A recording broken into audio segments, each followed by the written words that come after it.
Let's make Thanksgiving dinner on a Sigil sheet pan. I used a Kelly Bronze turkey breast from the UK, which I sourced from Golden Pig, which is a meat supplier here in Hong Kong. And the great thing about using a turkey breast instead of a whole bird is that you can really control the timing and temperature. If you cook a whole bird, you're more likely to get dry turkey breast since the legs take longer to cook. In order to season it, you want to dry brine it. So yesterday I salted the entire thing. And then you also want to put salt and some baking powder on the skin. This is going to get it nice and crispy. Now let's talk about the sides, which are so important. Here we have my sourdough bread. You really want to use a high quality bread for stuffing. I just love the flavor of sourdough, even the smell of it. So I ripped this up yesterday. Ideally you want it to be stale. You want all the moisture to be removed from the bread. That way you can replace it with your broth. In this case, we're using a miso chicken broth. I tore this up yesterday and left it out. It's still a little bit soft. So what we're gonna do is we're gonna dry it out in the oven. I have my oven set to 375 Fahrenheit and we're gonna just let this toast. So while that's going, we're gonna use this time to prepare the other ingredients for our stuffing. So I have some kale here, and then we have our sage and thyme, which are, I feel like, the two herbs that really just make anything taste like Thanksgiving. So we're going to be using the sage and thyme in both the stuffing as well as for the turkey.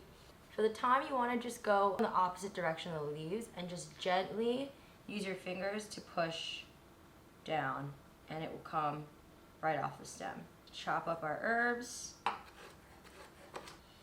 And while you're doing this, you want to make sure you have your butter out. We're going to add some of the herbs into our softened butter, and that's going to go under the skin of our turkey to add even more flavor.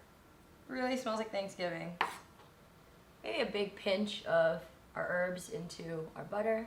The rest will be used for our stuffing. So I've gone ahead and prepped all of the ingredients for our stuffing. We've got some onions as well as some mushrooms. See that our bread is now nice and crispy and dried out and ready for broth.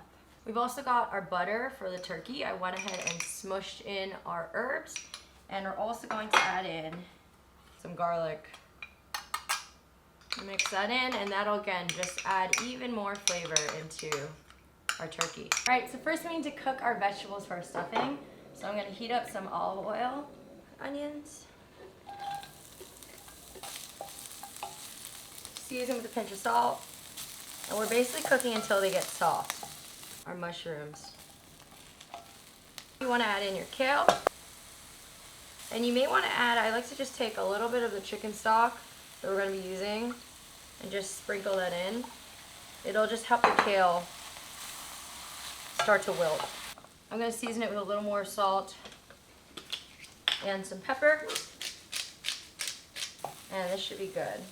We're going to take our super crispy bread, add it into our chicken stock. Some people like to also add an egg into their stuffing. You're totally welcome to do that. Now let's add in our vegetables. You want to mix all of this together. Can't forget our herbs. Just try and get all of the bread so that it soaks up some of that chicken broth.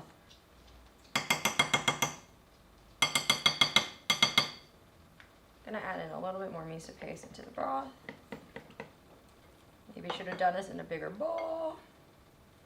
Alright, so once all the bread is at least a little bit wet, you can let this sit and chill.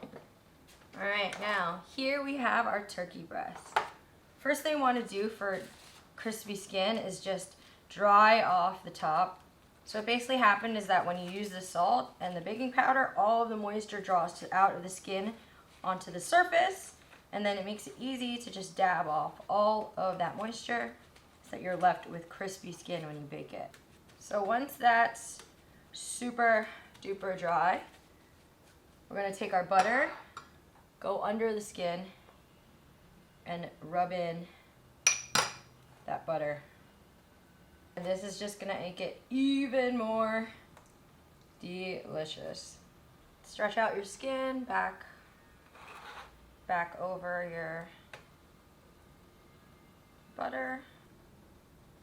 And there's this little flap here. I'm gonna actually even put some butter in that little flap. All right, now it's time to assemble our sheet pan. So we're going to take our stuffing and put it on one end of our pan. Oh, it smells so good. So make a little bit of a well, and then in goes the turkey. Oh man, look at that. Look at that, baby. So I have a little bit of the butter left here. What I'm gonna do is I'm actually going to take it and put it in little bits on the stuffing. And we're gonna finish it with a little bit of fresh ground pepper all over. This is ready for the oven. We're giving the turkey and stuffing a very minor head start while we prepare our other vegetables. So I'm going to be making a teriyaki Brussels sprouts. It's teriyaki in a very loose definition. Add some olive oil, sesame oil, soy sauce, mirin, some honey. And just mix it all together. Oh, it smells so good. You could also add some minced garlic or minced ginger. These are good to go. We're also gonna give our sweet potatoes a little bit of a Japanese twist. So you wanna add some olive oil, maple syrup, a touch of wasabi, a little dab, salt, Togarashi, which is a Japanese 7-spice. It's like a chili spice mix that's also got citrus peel, and it adds this really floral, fragrant heat to our potatoes. Mix this all together. In retrospect, I should have mixed the wasabi into the maple, but we're already here, so just keep turning it around until you can get that wasabi evenly incorporated. I think I'm gonna add a little bit more Togarashi. Now these are ready to add to our sheet pan. We're gonna just dump it into the final 2 quadrants. Oh. I want to make sure you have space for both. And I always like to put my Brussels sprouts cut side down. That way you get really crispy cooking on the baking sheet. And just spoon some of this sauce on the Brussels sprouts. Now this baby's gonna go back in the oven until our turkey is done cooking, and our vegetables should be done at around the same time. Take a look at the sheet pan.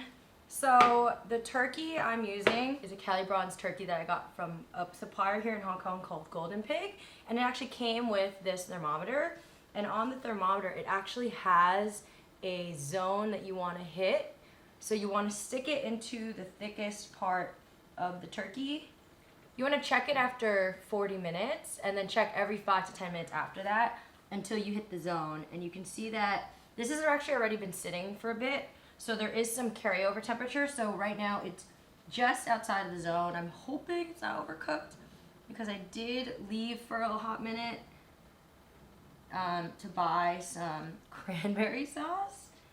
Oh, no, I think we're okay. So in this thickest part of the bird, it's just in that zone. I think that for a typical turkey, you want it to at least be at 155. But I think for this is what this is the temperature they recommend. And you can actually see, oh my God. It just in this hole, there's like juices coming out. What we're gonna do is we're gonna let this rest. Anytime you cook any meat, you want it to rest. But like, look at this stuffing. I need to try some. Oh wow. Oh, so good. Okay. Now, let's garnish the rest of this. We're just gonna put some aluminum foil over the turkey so it can stay warm while it rests. And resting is super important. That way the meat can reabsorb all those juices and you'll have nice juicy turkey. Garnish it with some pomegranate seeds, which adds a really bright color, makes it a little more festive, and it also adds this nice pop and tartness. We're gonna garnish our sweet potatoes with some dried cranberries.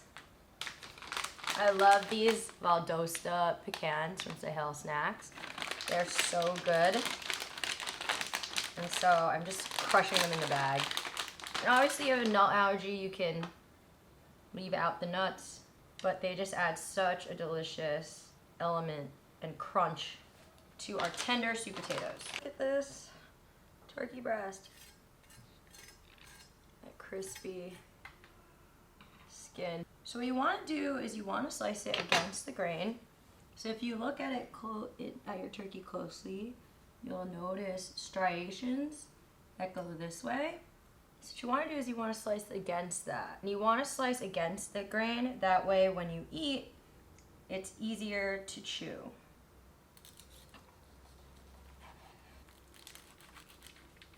And again, you can hear how crispy the skin is. I'm just gonna go ahead and put this back, fan out that meat so you can see that juicy inside. There you go, look at that. I'm so excited to eat this. I'm gonna go ahead and just eat it straight off this tray. So we're gonna cut off a little bit of turkey, get it in some gravy, put a little cranberry sauce on top, and let's try it. It's so flavorful. I'm gonna get some of that skin. Yeah, it's crispy. And then we have our miso mushroom stuffing. So I'm gonna get a part that was soaking in the turkey juices as well as a crispy part. Stuffing is absolutely my favorite part of Thanksgiving. So I'm not even gonna lie to you guys. I did overcook this breast a teeny bit because I ran out to buy cranberry sauce and I left the oven going, which was a big mistake. But it's honestly still good, and there's nothing a little gravy can't fix. Like, some parts of it are really juicy and some parts are less juicy depending on the thickness of the turkey. So just don't make the mistake I did and leave your turkey alone. Make sure you're checking the temperature every 5 to 10 minutes until you're in that sweet spot. It's so good though, especially with the stuffing. Our teriyaki Brussels sprouts with those pomegranate seeds.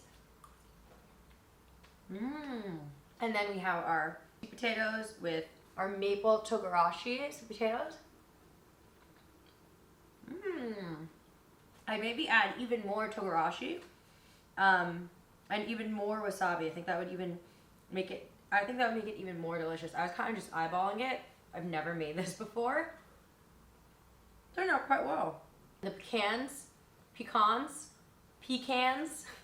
and the pecans really had a nice texture. The best part about this entire thing, it took less than 2 hours to prep and make everything, not including dry brining the turkey ahead of time. Stuffing is definitely the best part. Oh. Yes. Hope you guys like this video. Definitely give it a try, especially if you're like a couple or just 4 people looking to celebrate Thanksgiving. It's a great way to not have to deal with the fuss of brining an entire turkey and dealing with like a hours long cooking time.